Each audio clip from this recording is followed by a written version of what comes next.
Friends, ఎలా ఉన్నారు? అందరూ బాగుండాలనే కోరుకుంటూ ఉన్నాను. Welcome back to our channel. నా పేరు ఆనంద్. నాకు ఈ ఇన్సిడెంట్ జరిగి 5 సంవత్సరాలు అవుతుంది. ఈ ఇన్సిడెంట్ని నేను మా ఫ్రెండ్స్ అందరితో షేర్ చేసుకున్నాను, కానీ వాళ్ళు నన్ను నమ్మలేదు. ఇన్సిడెంట్ ఏంటంటే, నేను ఏదో ఆఫీస్ పని మీద ఢిల్లీ వెళ్ళాల్సి వచ్చింది. అప్పుడు మా ఆఫీస్ వాళ్ళు నాకు ఏదో హోటల్లో రూమ్ బుక్ చేశారు. నేను నార్మల్గా మార్నింగ్ ఆఫీస్ వర్క్ ఫినిష్ చేసుకొని సాయంత్రంగా బయటికి వచ్చి ఆఫీస్ బయట క్యాబ్ కోసం వెయిట్ చేస్తూ ఉన్నాను. ఆ క్యాబ్ నేను ఉండే లొకేషన్కి వచ్చింది. క్యాబ్ డ్రైవర్, సార్ మీరు ఎక్కడికి వెళ్ళాలి అని అడిగాడు. అప్పుడు నేను వెళ్ళాలనుకుంటున్న హోటల్ పేరుని ఆ డ్రైవర్కి చెప్పాను. అతను, సార్ నాకు సరిగ్గా వినబడలేదు అని అన్నాడు. నేను మళ్ళీ అతనికి హోటల్ పేరు చెప్పాను. అలాగే సార్, ఎక్కండి అన్నాడు. ఎక్కాక సాయంత్రం కాబట్టి అక్కడ ట్రాఫిక్ ఎక్కువ ఉండడంతో నాకు నా హోటల్ చేరడానికి దాదాపు 1 గంట సమయం పట్టింది. అతనికి డబ్బులు పే చేసి హోటల్ లోపలికి వెళ్ళాను. రిసెప్షన్లో నా డీటెయిల్స్ అన్నీ చెప్పి నా రూమ్ కీస్ తీసుకున్నాను. హోటల్ వాళ్ళు నాకు రూమ్ చూపించడానికి ఒక అబ్బాయిని పంపిస్తామన్నారు, కానీ నేను వద్దు అని చెప్పి నా లగేజ్ తీసుకుని ఆ రూమ్ వైపుకు బయలుదేరాను. చూస్తుంటే ఆ హోటల్ చాలా పెద్దగా ఉంది, చాలా గ్రాండ్గా కూడా ఉంది. ఆ హోటల్ దాదాపు 15 ఫ్లోర్లు ఉండవచ్చు. వాళ్ళు నాకు ఇచ్చిన రూమ్ 9వ ఫ్లోర్లో ఉంది. నేను ఎలివేటర్ దగ్గరికి వచ్చి బటన్ క్లిక్ చేసి ఎలివేటర్ కోసం వెయిట్ చేస్తూ ఉన్నాను. 10వ ఫ్లోర్లో ఉన్న ఎలివేటర్ కిందకు వచ్చింది. దాని డోర్స్ ఓపెన్ అయ్యాయి. ఆ ఎలివేటర్ చివరిలో ఒక అద్దం ఉంది.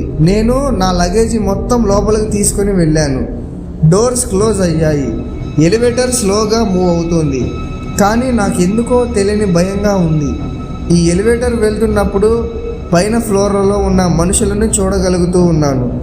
నాకెందుకో ఈ ఎలివేటర్ స్లోగా మూవ్ అవుతున్నట్లు అనిపిస్తుంది.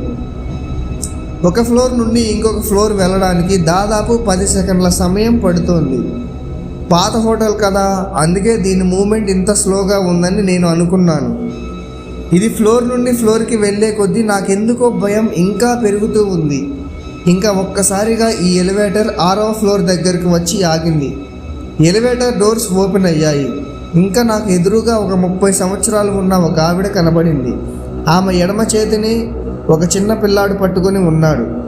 వాళ్ళిద్దరూ ఎలివేటర్ లోపలికి ఎక్కారు. డోర్స్ మళ్ళీ మూసుకున్నాయి. ఇంకా నా ఫ్లోర్కి వెళ్ళడానికి 2 ఫ్లోర్లే ఉన్నాయి.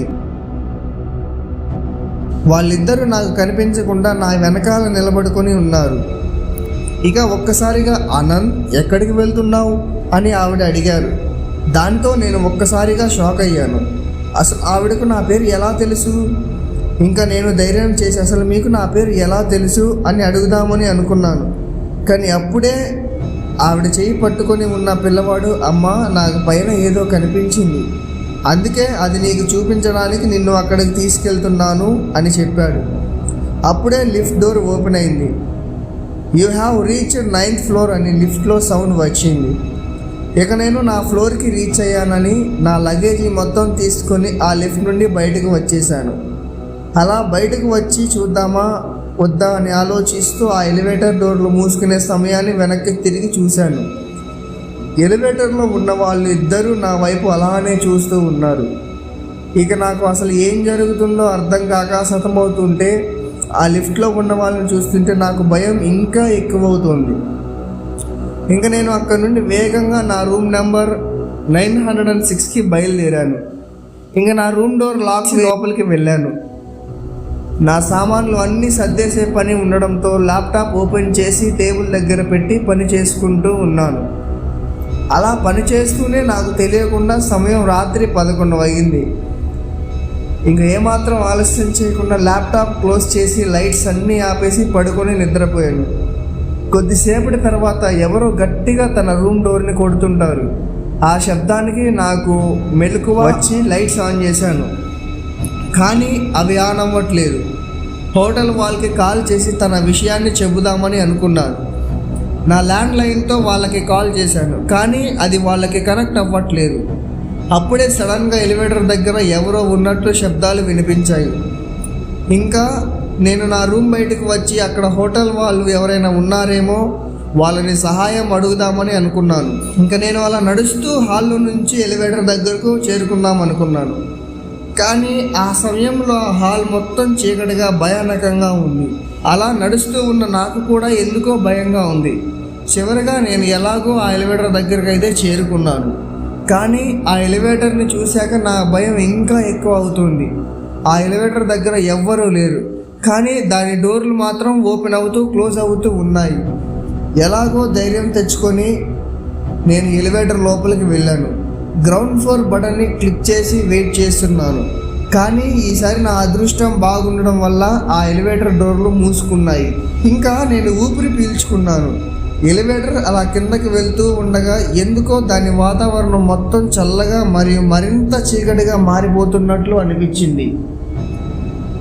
అలా గ్రౌండ్ ఫ్లోర్ వైపు వెళ్తున్న ఎలివేటర్ ఒక్కసారిగా 6వ ఫ్లోర్ దగ్గరికి వచ్చి ఆగిపోయింది.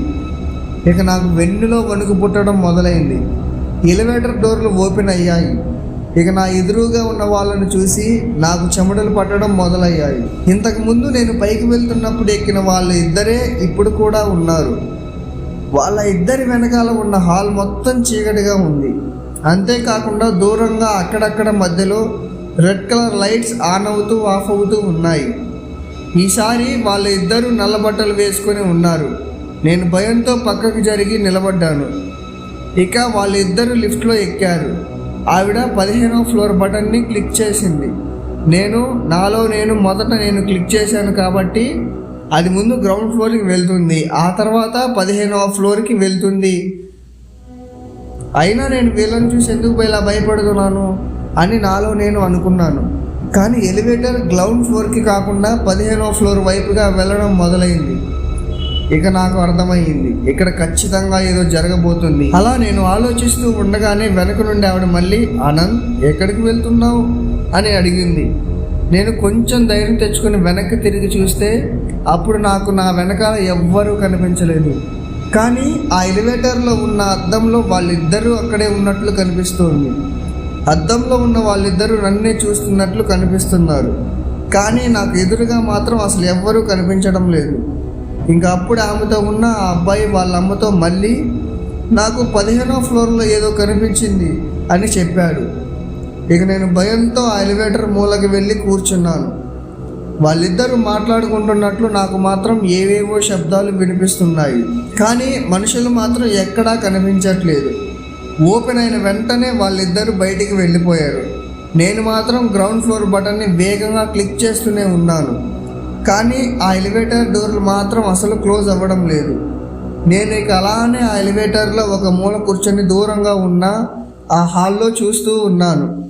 నాకు ఆ హాల్ మొత్తం రెడ్ కలర్ లైట్స్ ఆన్ అవుతూ ఆఫ్ అవుతూ ఉన్నట్లు కనిపిస్తోంది. ఎంతసేపు చూసినా కూడా ఆ ఎలివేటర్ డోర్లు క్లోజ్ అవ్వడం లేదు. ఎలివేటర్ కూడా కదలడం లేదు. ఇంకా నాకు వేరే మార్గం లేదని చెప్పి ఇంకా ఏం చేయాలో అర్థం కాక నేను ఎలివేటర్లో నుండి బయటకు వచ్చేసాను. ఆ హాల్లోని డోర్లు అన్నీ క్లోజ్ అయి ఉన్నాయి, కానీ ఒక్క డోర్ మాత్రం ఓపెన్ అయి ఉంది.